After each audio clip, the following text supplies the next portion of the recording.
For 10 years, no carriage had stopped before the great doors of Westburn House, unless duty demanded it. No guests came. No music drifted from its windows.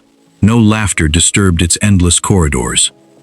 People in the neighboring villages spoke of the Duke of Witcharch as though he had already died. Only, he had never been buried. They said the war had taken his arm. The servants whispered it had taken something far more important. No one spoke of what happened after he came home. No one dared. Then, on an ordinary Tuesday morning, nearly 200 miles away, a young widow received a letter that would disturb the silence of Westburn for the first time in a decade. The envelope looked absurd against the scratched pine table in Edith Reeve's rented room. Its paper was thick as cream. Its deep blue wax seal carried an unfamiliar coronet. For a long moment, she simply stared at it. Letters had never brought her good fortune. They brought unpaid accounts, reminders from the landlord, condolences that had long since lost their sincerity. They brought arithmetic, how many coins remained, how many weeks she could still survive on them. This letter belonged to another world entirely. She broke the seal with the small knife she used for mending. Inside, elegant handwriting flowed across the page, unhurried, unapologetic, written by someone who had never once had to wonder whether tomorrow would provide enough to eat. Mrs. Reeve, I am informed by my solicitor that you are a woman of uncommon good sense, recently widowed and in search of employment. I require a companion. My health is unreliable. My disposition, I fear, is considerably worse. The salary is £300 per annum, with board and lodging at Westburn House. There is one matter you should know. My great-nephew, the Duke of Witcharch, lives here. He has withdrawn from society, for reasons that need not concern you. You will find him private. Edith read the final sentence twice. He has withdrawn from society. Such careful words. People with titles never wrote plainly. If they said private, they usually meant broken. If they said withdrawn, they usually meant scandal. And if they refused to explain at all, the truth was almost always worse than either. If this opening has already pulled you in, tell us where in the world you're watching from and what you think that letter is really hiding. Type it in the comments. I read every one. Now, let's step inside Westburn. The coach that came for her was not merely a coach. It was a statement, lacquered in black so deep it seemed to swallow the afternoon light, the ducal crest gleaming on its door, 4 matched grays stamping impatiently at the harness. The journey north unspooled the country beneath her window. Tidy southern fields gave way to harder, wilder land. The roads narrowed, the hills rose like held breath. On the third day, the carriage turned off the post road, through a pair of iron gates gone soft with rust and lichen. Ancient oaks crowded close overhead, their branches knitted into a long green tunnel, and the parkland on either side had gone half wild. Then the house appeared. Westburn was not beautiful. It was formidable. A vast gray fortress of stone that seemed to watch rather than welcome. Its 100 windows dark, save for a single lit wing. A butler as solid and ancient as the stone itself met her at the door. Mrs. Reeve, welcome to Westburn. Her Grace is expecting you. He led her through an entrance hall 2 stories tall, past a chandelier furred with dust, past portrait after portrait of long-dead Bohursts, whose painted eyes seemed to track her the length of the corridor. They had nearly reached the end of it, when the scream came. It came from somewhere above them, a man's voice, raw, tearing through the silence of the house like a blade through cloth. It lasted perhaps 3 seconds. Then it stopped, as suddenly as it had started, and the house swallowed it whole. Edith froze. What was that? The butler did not break stride. The wind finds strange corners in a house this old, Mrs. Reeve. That was not the wind. He did not answer. A footman crossing the gallery above them had gone white and hurried out of sight through a side door, without looking at her once. Somewhere down the corridor, she heard a door close, quickly, deliberately. Please, she said. If something is wrong, Her Grace is expecting you, the butler said again, in exactly the same tone, as though she had not spoken at all, and opened the doors to the small, fierce miracle of the dowager's sitting room. Whatever had happened above them, it seemed, was not a thing this house discussed. In the center of the room, in a high-backed chair, sat a tiny, ancient woman, in severe black silk, diamonds blazing at her throat. "So," she said, her eyes a startling, undimmed blue. "You are Mrs. Reeve. Sit down, child. Tea is not optional." Edith sat, though her pulse had not yet settled. "Your Grace, forgive me. I believe I heard someone in distress, somewhere above us." Something flickered behind the old woman's composure, and was gone. "You heard nothing of consequence. This house makes noises. You will learn to stop asking it questions."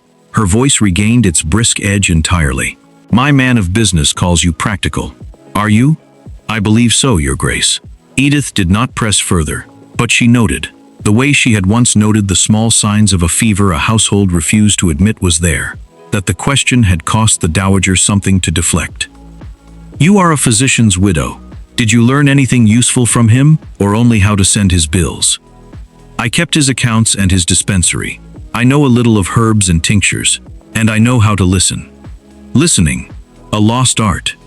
The dowager's gaze drifted toward the fire. Westburn was the heart of this county once. Now it sleeps, as does its master. She looked back at Edith, and for one unguarded moment, her composure slipped entirely. "My great-nephew, William, the Duke. You may see him, you may not. He dines alone. He speaks to no one but his valet, his solicitor, and myself, when he must. Whatever you hear in this house, Mrs. Reeve, you will keep to yourself. That is not a request. It is a condition of your employment." Before Edith could answer, the door opened. A man stood at the threshold, tall, broader in the shoulder than fashion favored, dressed in black superfine cut with a severity that bordered on armor. His left sleeve was pinned flat and empty against his side. "Aunt!" His voice was low, clipped, entirely without warmth. His eyes swept the room and landed on Edith with open, undisguised hostility. "So this is the creature you've hired to manage me. Mrs. Reeve is my companion. William, not your keeper. Everyone in this house is my keeper, one way or another." His gaze raked over her, cold as a blade laid flat against skin. "Tell me, Mrs. Reeve, what did my aunt's solicitor promise you? Danger money, I hope. It would be the only honest wage for the position." Edith kept her eyes on his face. "No one has promised me anything but a salary, Your Grace, and I have asked for nothing more." How refreshingly mercenary. He turned before she could answer, and was gone, his footsteps fading down a corridor built for silence. The dowager let out a breath she seemed to have been holding for a very long time. "That," she said quietly, "is the whole of Westburn's trouble, and you will learn, Mrs. Reeve, that trouble is the only thing in this house that never sleeps." The first weeks folded into a wary, watchful rhythm. Edith read the papers aloud in the mornings and wrote letters for the dowager in the afternoons. She learned the geography of the house the way she had once learned the geography of illness, by its symptoms. The West Wing, warm and lived in. The great state rooms, shrouded under dust sheets. And past all of it, the North Wing, the Duke's Wing, where no one went but his valet, Fletcher, a grim, watchful man who had served beside him in the war, and who looked at Edith, whenever their paths crossed, like a man deciding whether she was a threat.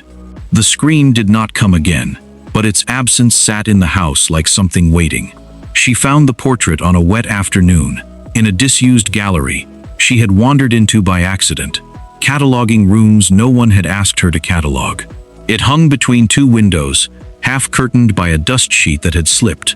A young officer in dress uniform, dark-haired, unmistakably the Duke, laughing at something outside the frame. Both his arms were whole. She stood before it a long moment, something cold moving through her that had nothing to do with the draft. Not because a man could lose an arm to war. She had nursed enough soldiers to know exactly how that happened. But because the painting was dated only 11 years past, and because, she now recalled with a chill, no one in this house had ever once said, plainly, how he had lost it. She heard footsteps in the corridor behind her, and turned. By the time she looked back, the dust sheet had been drawn fully across the frame, and Fletcher stood in the doorway, his face unreadable. "This gallery is not open to the household, Mrs. Reeve." "I did not know that, Mr. Fletcher. I was only looking." "Then you have finished looking." He did not move from the doorway until she had left the room. And when she glanced back once from the corridor, the portrait was gone from its hook entirely. Carried away, she understood, before anyone else could see what she had seen. She said nothing to the dowager. But that night she lay awake, turning the image over and over. A whole man, laughing, 11 years ago, and understood, for the first time, that whatever had happened to William Bohurst, it had not been a simple matter of a battlefield and a surgeon's saw. Something had been taken from this house, and someone in it was working very hard to make certain she never learned what. Idleness had never suited Edith, and with the dowager's amused blessing, she began imposing her own order on the wreckage of the household, untangling the ledgers, discovering that Westburn was not being robbed so much as ignored to death. She turned next to the library, the one place outside his own wing the Duke still used. She was halfway up the rolling ladder one gray afternoon, reaching for a heavy volume of Plutarch, when the air in the room changed. "What are you doing?" His voice, from the base of the ladder, was flat with contempt. "Cataloging the books, Your Grace. No one asked you to. No one needed to." She did not descend. "Without a record, there is no way to know what is even here. And what, precisely, do you imagine that will fix?" His eyes moved over the disordered shelves with something close to loathing. "Order is a fiction people tell themselves, so they need not look at what is actually broken. Order is never futile, Your Grace. It is a form of peace." "Peace." He said the word as though it tasted of ash. "You have been in this house 6 weeks, Mrs. Reeve. Do not lecture me on peace." He turned to go, then stopped, his back still to her. "The gardener, Peel, the one you've been speaking with about the roses." "Yes, Your Grace. He is dismissed. Effective this week." Edith came down the ladder fast enough to catch her skirt on a rung. "On what grounds?" "On the grounds that this is my house, and I require none." He walked out before she could answer, and the emptiness he left behind was somehow louder than his cruelty had been. She learned, 3 days later and only by accident, the reason. Peel had once served in William's regiment. He had been present the day William came home from France and had made the mistake, in the kitchen, of telling a housemaid a fragment of what he had seen. William had heard of it within the hour. He was not merely cold, Edith understood now. He was a man guarding a wound so raw he would burn down anything that came near it, including, if it came to that, her. Quincy Bohurst arrived that November in a curricle too fine for the ruined drive, and Edith disliked him within the space of a single sentence. "The companion," he said, his smile arriving a beat too late to be sincere. How very good of William to see the household properly staffed. One had almost begun to wonder whether anyone still ran this place at all. Over dinner, he spoke at length of a physician in London who specialized in matters of the nerves, of how understanding society could be toward a man who simply could not be expected to shoulder a great estate any longer. He never once looked at William while he said it. What Edith did not learn until later, because Quincy took great care that she should not, was what he did before he left. A private word with Dawson, the old steward, and a small leather purse that changed hands in the stable yard. A letter, in a hand made to resemble William's, delivered quietly to the family solicitor in London, raising doubts about the Duke's fitness to manage his own affairs. A conversation with a physician of his own choosing, paid to attest, if it were ever required, that His Grace suffered from a derangement of the nerves consistent with unsoundness of mind. Quincy was not waiting for William to die. He was building, patiently and in writing, the case that William was already gone. "If you're still with us, tell me, do you think William's cruelty is protecting something, or hiding something? Keep watching, because both are true, and only one of them will destroy him." The crisis came in December.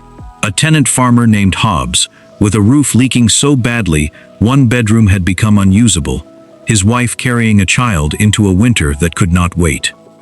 "Edith, you will go and speak to William," the dowager said. "He will not think it meddling from you." She found him at his workbench, a jeweler's loop pressed to his eye, disassembling a clock with startling one-handed precision. She laid out the situation plainly, without appeal to sympathy, and held out a sheet of figures. He studied it a long moment. "You think of everything, Mrs. Reeve. I try to think of what is necessary, Your Grace." Something in his face shifted. Not warmth, not yet, but the first flicker of something other than contempt. He called for Fletcher and dispatched the repair within the minute. "Thank you, Mrs. Reeve," he said, and the words cost him visibly, as though gratitude were a language he had let go rusty from disuse. That night, doing her needlework in the corridor outside the small sitting room where he had fallen asleep before the fire, exhausted from a day spent riding the estate, Edith heard him speak, not screaming this time. Quiet, broken words, offered to no one. "Told him to fall back, he wouldn't leave me. Danby, for God's sake, fall back." She stood frozen in the dark corridor for a long moment, her needlework forgotten in her hands. A name. A young soldier who would not leave his commanding officer's side. She understood, with sudden and terrible clarity, that whatever had happened to William's arm was the smallest part of what the war had taken from him, and that every cold word he had ever given her was a wall built around a boy named Danby that William had not been able to save. She did not wake him. She went back to her room and did not sleep at all. Winter deepened, and something in the house had shifted, though neither of them named it. He began, without explanation, appearing where she was. The library at the hour she catalogued. The terrace at the hour she took the air. He was not gentle, but he was present. And presence, from a man who had spent 10 years perfecting his absence, was its own kind of confession. One afternoon, she was struggling to lift a heavy box of books when he crossed the room and said, "Allow me," reaching up with his one arm, his jaw locked with the effort, and lowered the box to the floor. He stood breathing hard, visibly furious at his own body for costing him so much for so little. Edith did not thank him and did not ask if he was well. "The Dryden folios," she said simply. "I knew they would be heavy." She treated his strength as a fact, not a performance. And in his eyes, when he finally looked at her, she saw something like relief, so profound it had no other name. But the thaw was not smooth, and she would not let herself pretend it was. A week later, he snapped at her over nothing. A misplaced ledger, a question about the tenant rolls, with a cruelty so sudden and so disproportionate that she felt her own composure crack for the first time since Arthur's funeral. "I am not one of your soldiers, Your Grace," she said, her voice shaking with an anger she had not allowed herself in months. "I did not come to this house to be a target for whatever you cannot say to the men who actually failed you. If you wish to be cruel to someone who deserves it." The silence that followed was total. She had gone too far. She knew it the instant the words left her, and for one terrible moment, she was certain he would dismiss her on the spot. He did not. He stood very still, his jaw working, and when he finally spoke, his voice had lost its edge entirely. "You are the first person in 10 years who has told me the truth to my face instead of around it." He looked, briefly, like a much younger man. "I find I do not know what to do with it." Edith gathered her ledger with hands that would not quite stop trembling and left him alone with that admission, because she did not trust herself to say anything further without weeping. The invitation to the Ashworths' Christmas assembly arrived, thick and formal, in early December, addressed to the Duke, the Dowager, and guest. "Send our regrets," William said, flat. "I will do no such thing," the Dowager said. "Your cousin has spent a year telling the county you are unfit to manage your own affairs, and I have it on good authority he has taken the trouble of putting a physician's opinion to that effect into writing. It is time they saw the Duke of Witcharch again, before your cousin decides for you that they never will." His hand rose, unconscious, to the pinned sleeve. "I will not be paraded for the amusement of the local gentry like a—" He stopped himself. The word hung in the room anyway. Edith found him later, alone in the vast, dust-sheeted ballroom, staring at his own reflection in a tarnished mirror. "I have not come to speak of duty," she said. "I have come to speak of courage." She held his gaze steadily. "There is the courage of the battlefield. You have that in abundance, but there is another kind. The courage to walk into a room full of whispers and be seen exactly as you are. You should go for yourself, William. Not for duty, not to spite your cousin, to show yourself that you are still here." He said nothing, but his single hand uncurled slowly at his side, and when she left him, she believed for the first time that he might actually come. "Park, Larchwood Park was ablaze with candlelight. Everything Westburn was not. Their entrance stopped the room cold. Every eye found his empty sleeve and stayed there. Good God, it's him. They say he isn't right in the head. I heard his own cousin has written to London about it. William gave no sign he heard any of it. Edith stood at his side and lifted her chin.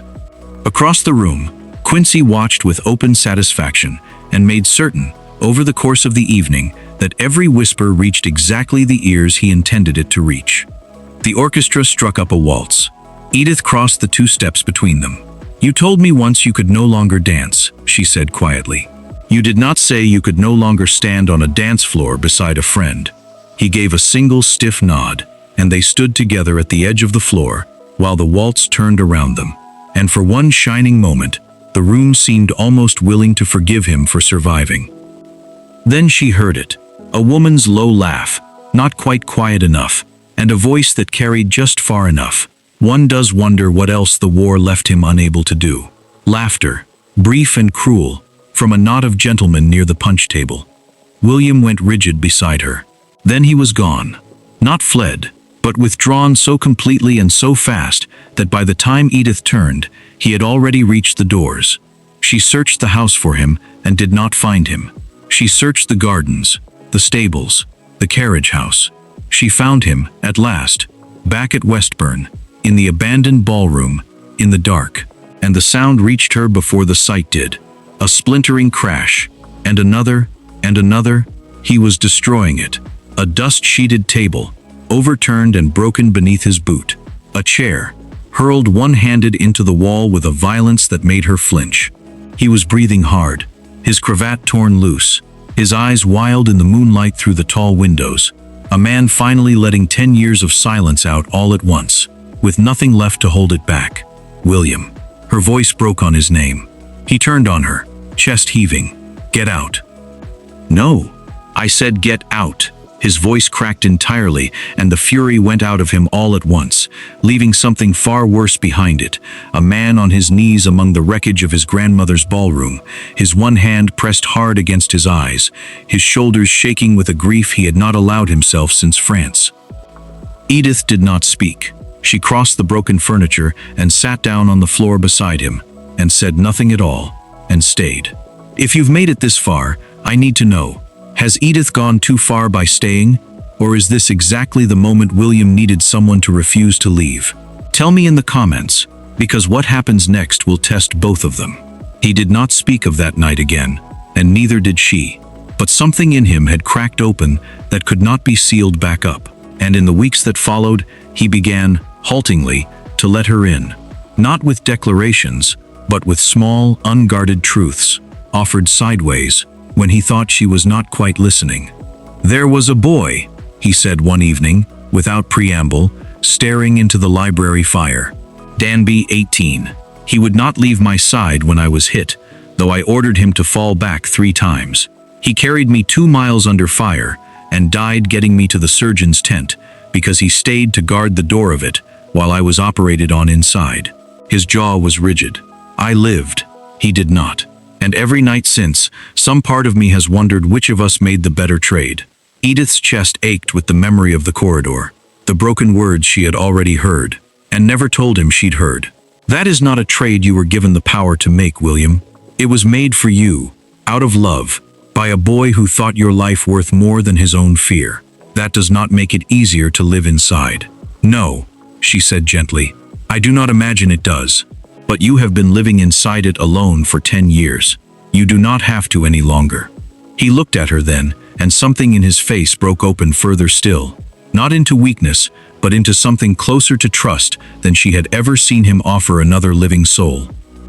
Quincy's letter arrived at the London solicitor's office in late January, and its consequences arrived at Westburn a week later.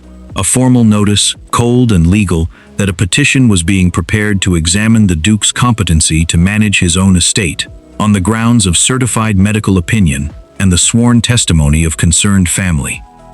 William read it twice at the breakfast table, his face going the gray of old ash, and said nothing at all. It was Edith who moved. She rode, unescorted and improperly, the 6 miles to the village to find the physician whose name was attached to Quincy's certificate, and confronted him plainly with what she suspected, that he had signed a paper attesting to a condition he had never once examined in person. The man, frightened and unused to being confronted by anyone, admitted within minutes that he had never met the Duke of Witcharch at all, and that Mr. Bohurst had paid him handsomely to say otherwise. She returned to Westburn with the man's signed retraction in her reticule and found the house in chaos. Quincy already arrived, already installed in the drawing room with the dowager, already speaking, in front of William, of how much easier this could all be made if His Grace simply agreed, quietly, to step aside. "He has never examined you," Edith said, walking into the room without announcement, and laid the retraction on the table before Quincy could stop her. "He has admitted as much, in writing, not an hour ago. Your certificate is worth nothing, Mr. Bohurst, and forging correspondence in a peer's hand is a hanging matter, should His Grace choose to pursue it." The color went out of Quincy's face entirely. William rose slowly from his chair, and for the first time since Edith had come to Westburn, she saw him look at his cousin, not as a nuisance to be endured, but as the danger he had always actually been. "You will leave my house within the hour," he said, very quietly, "and if I hear my name in your mouth again, in London or anywhere else, I will make certain the only thing the county whispers about is what you did, and not what the war did to me." Quincy left within the half hour and did not return. It should have been a triumph. Instead, that same evening, a final letter arrived, from Quincy, sent before he'd known his scheme had unraveled, addressed to Edith directly, and full of quiet, careful poison.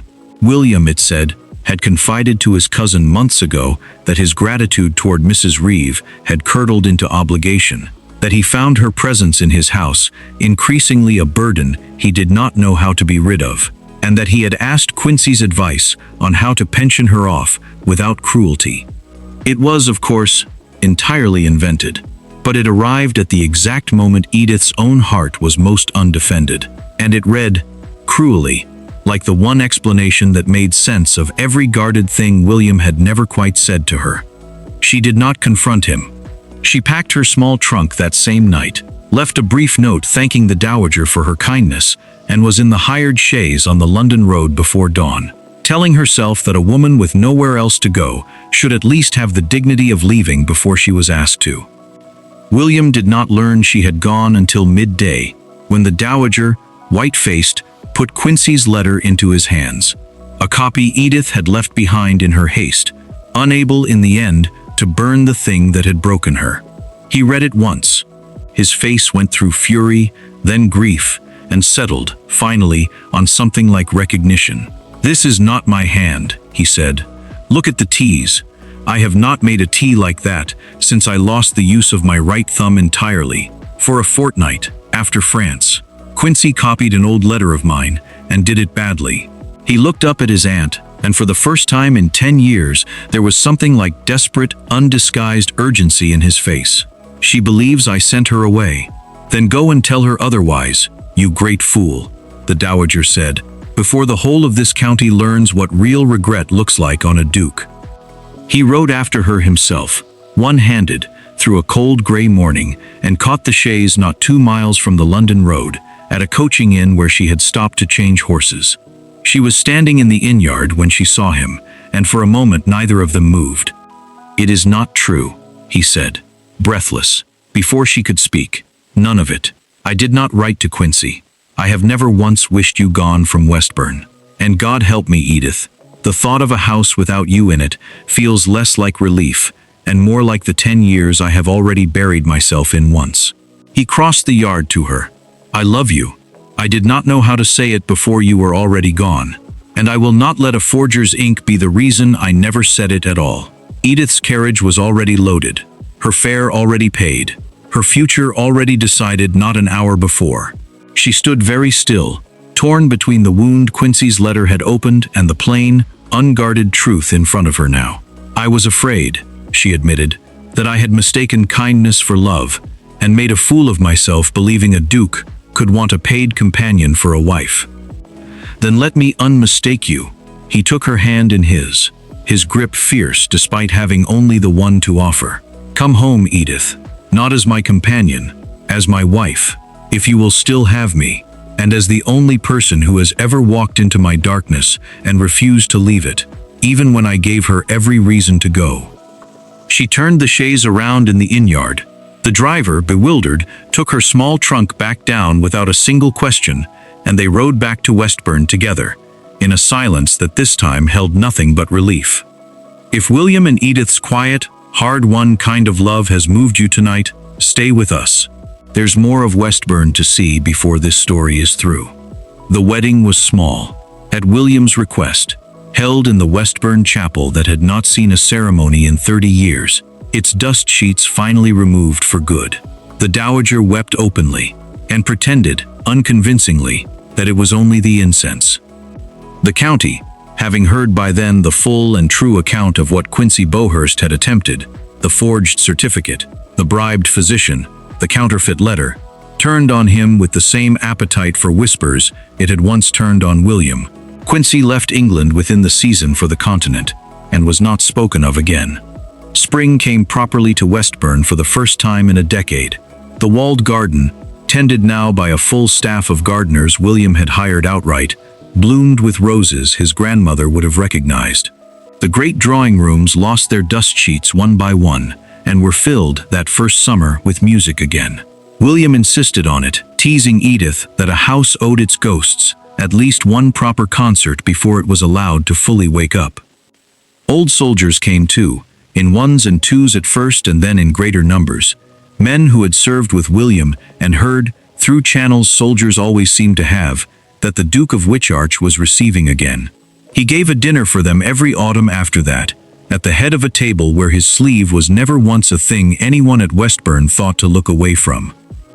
He visited Danby's family in Yorkshire that first winter, alone at first, and then with Edith beside him the second time, and set up a small annuity for the boy's mother, that he made certain no one ever called charity in his hearing. He still woke some nights with the war in his voice, but Edith no longer listened from a corridor.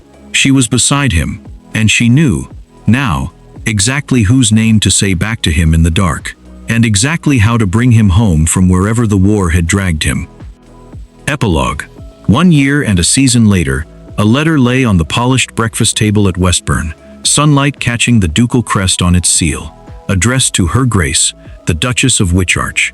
Edith opened it and smiled. The Ashworths were hosting another Christmas assembly. A year ago, such an invitation would have felt like a declaration of war. Now, it was simply a piece of paper. William looked up from his own correspondence, the harsh, haunted look long gone from his eyes, replaced by something settled and quiet. Another summons from Lady Ashworth? Indeed. She requests the honor of our company.